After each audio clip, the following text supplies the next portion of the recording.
I was 9 or 10 when I went to the circus. Trafficker told me I would live in a big house, have toys to play with, and even go to school.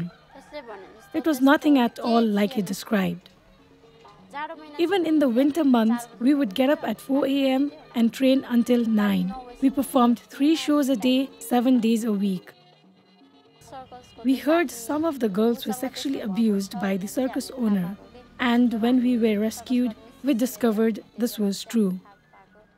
I lived in the circus in India for 6.5 years. We were never allowed to leave the tent, so we hardly had any human interaction. I used to get scared, even to meet people.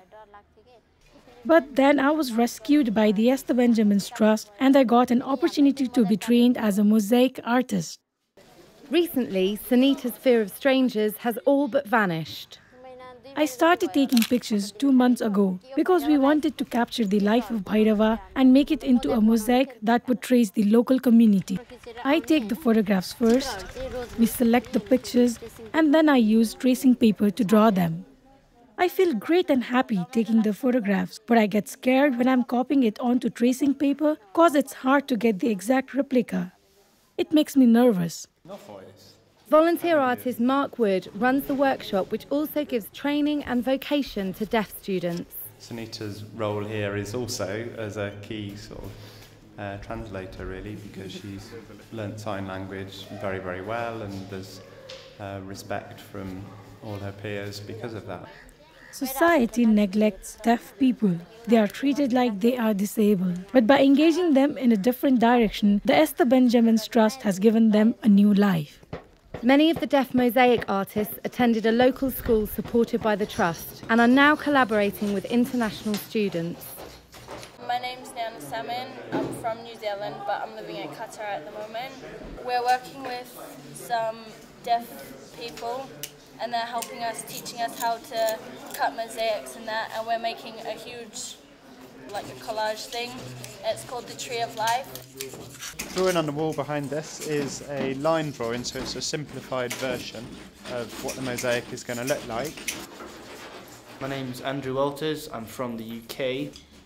You do realise how much you take for granted in sense like hearing things, for example, like, you know, you don't really appreciate things like that. It's very rewarding because you sort of put lots into perspective.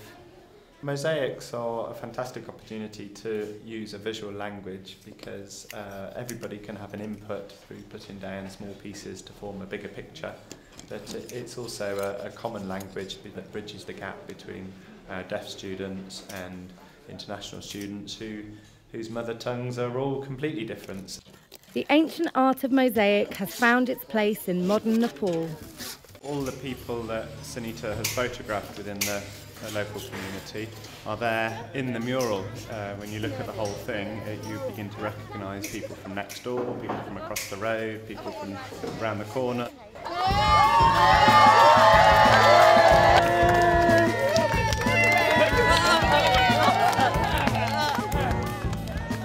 Before, when I was in the circus, I used to dream of wearing new clothes and having a good meal.